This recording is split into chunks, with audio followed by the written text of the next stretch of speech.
का सल्ली अला नामी मुहम्मद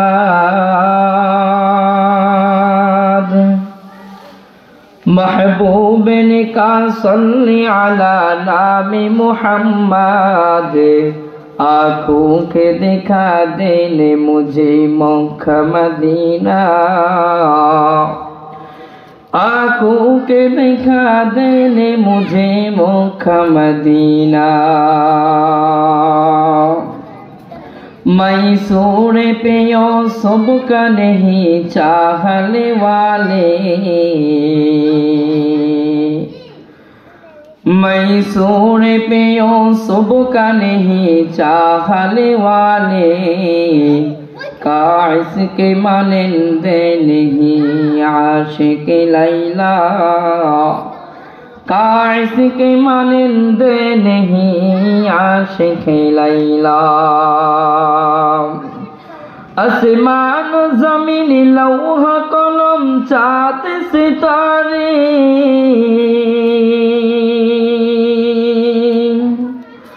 आसमान जमीन लौहा कलम चाँद सितारे हर चीज में हो नूर मोहम्मद के नज़ारे हर चीज में हो नूर मोहम्मद के नज़ारे ला इलाहा इल्लल्लाह ला इलाहा इल्लल्लाह ला इलाहा इल्लल्लाह ला इलाहा इल्लल्लाह ला इलाहा इल्लल्लाह ला इलाहा इल्लल्लाह मुहम्मदुर रसूलुल्लाह सल्लल्लाहु अलैहि वसल्लम। अल्हम्दुलिल्लाह नयना अहसानुल उलूम माद्रासा এতিমখানা অলিল্লাহ বোর্ডিং এর উদ্যোগে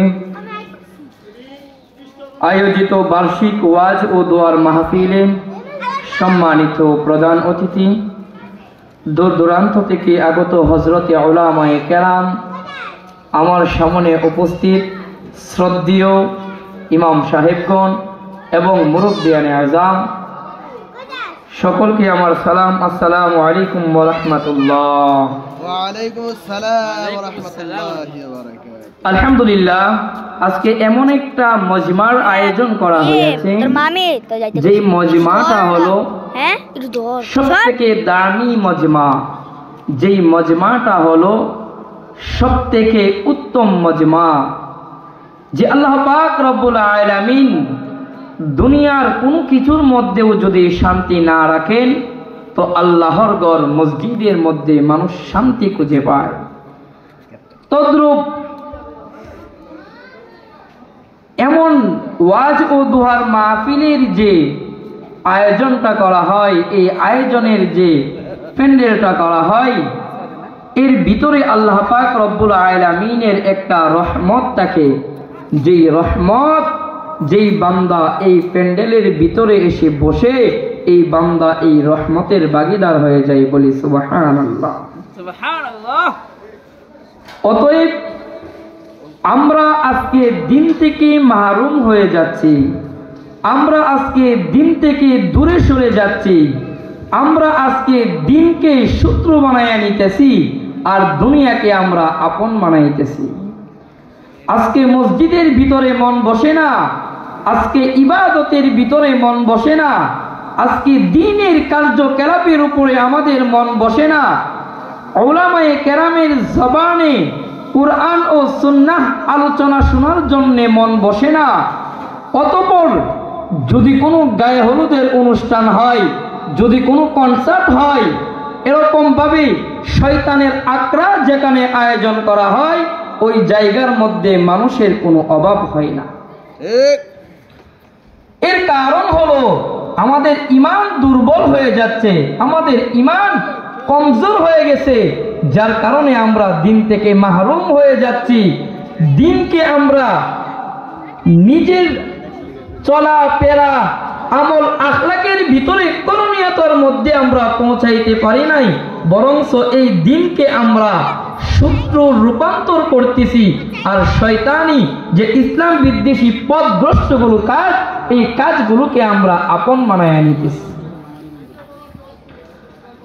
আজকের এই সমাজের মধ্যে যদি আপনি তাকান, আজকের এই পরিস্থিতির মধ্যে আপনি যদি থাকেন, আজকে দেখবেন ফজরের নামাজে মসজিদের মধ্যে মুসল্লি নাই, আজকে দেখবেন জোহরের নামাজে মুসল্লি নাই, আসরের নামাজে মুসল্লি নাই, মাগরিবের নামাজে এশারের নামাজে মসজিদের মধ্যে মুসল্লি নাই। দিন কায়েমের যে মজমাগুলো করা হয়, এই মজমাগুলোর মধ্যে মানুষের কোনো আগমন নাই। অথচ বিয়ের মধ্যে যে গায়ে হলুদের অনুষ্ঠান করা হয়, এই অনুষ্ঠানের মধ্যে রাত্রের 12টার পর মানুষের কোনো অভাব হয় না। কথা কোন ঠিক কিনা?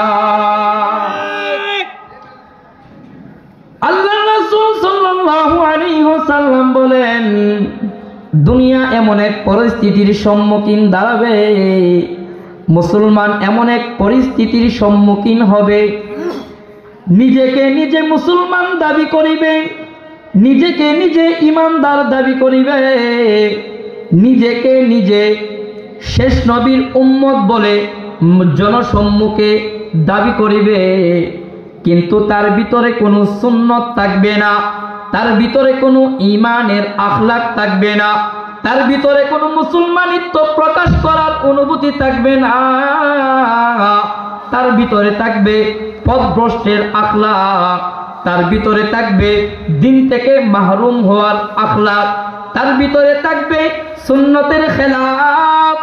যার কারণে মুসলমান পদে পদে নির্যাতিত হবে, মুসলমান পদে পদে অপমানিত হবে, মুসলমান পদে পদে এরকম জালিমদের হাতে জিম্মি থাকিবে।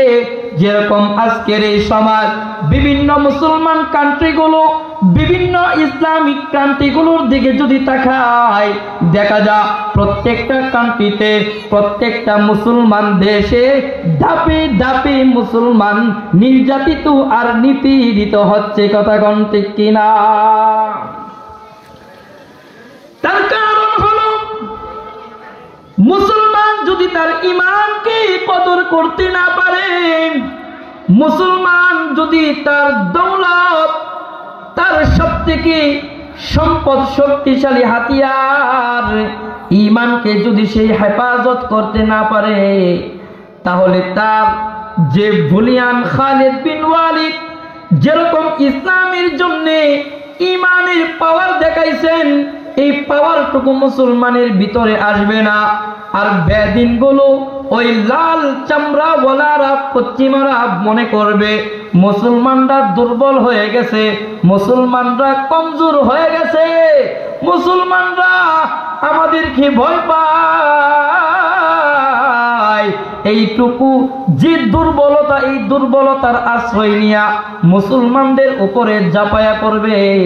কিন্তু আমরা ঈমানের কদর করতে জানি না, আমরা মুসলমানিত্ব প্রকাশ করতে জানি না, আমরা নিজেদের নিজে শেষ নবীর উম্মত বলে দাবি করি,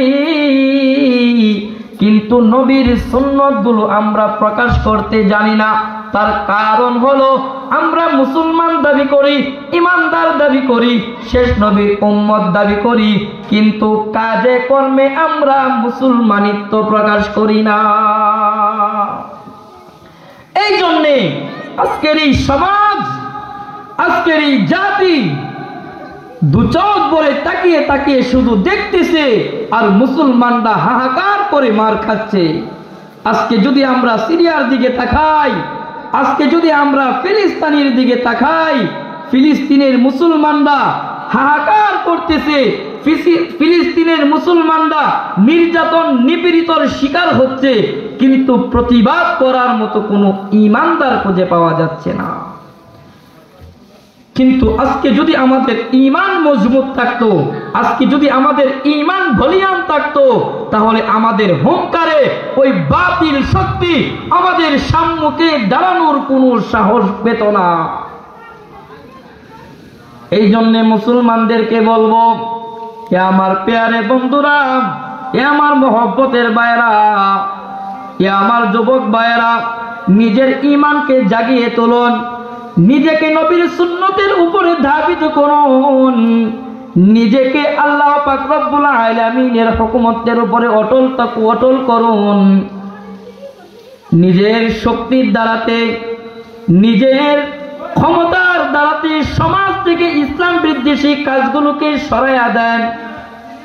চেয়ারে মানুষকে সম্মান দিতে পারে না, পদ কোনোদিন মানুষকে সম্মান দিতে পারে না যদি সেটা হকের পদ না হয়, যদি সেটা হকের চেয়ার না হয়।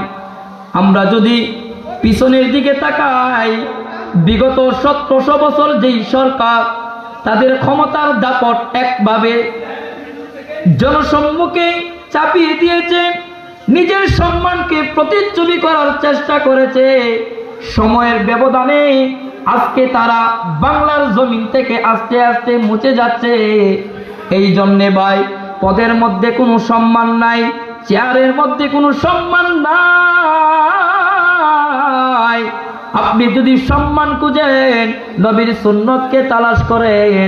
আপনি যদি সম্মান পেতে চান, আল্লাহ পাক রব্বুল আলামিনের হুকুমতের উপরে অটল থাকেন।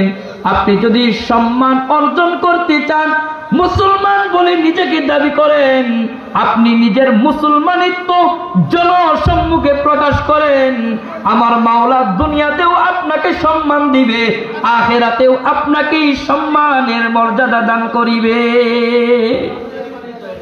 এই জন্যে মেরে দোস্তারাম ভাই, আমরা সর্বদা সর্বক্ষণ নিজের ঈমানের যত্ন রাখবো।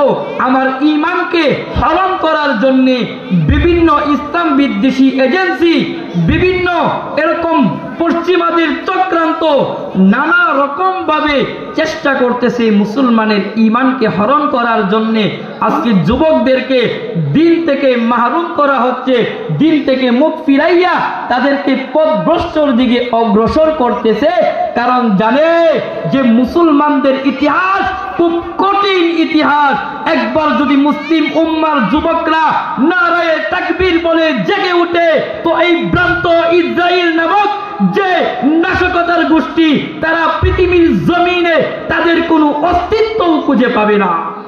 এই জন্যে আজকে এই ইসরায়েলকে যারা মুসলমানদের উপরে লেলিয়ে দিতে, যারা এই ইসরায়েল নামের এক তকমা দিয়া যারা মুসলমানদের উপর নির্যাতন নিপীড়িত করতেছে, এই ইসরায়েল থেকে শুধু ফিলিস্তিন নয়, মুসলিম উম্মার ঈমানকে হেফাজত করার জন্য সমস্ত মুসলিম উম্মাহ ঐক্যবদ্ধভাবে ঈমানের পাওয়ার জাগিয়ে দিয়ে আমাদের অহংকারকে প্রকাশ করতে হবে।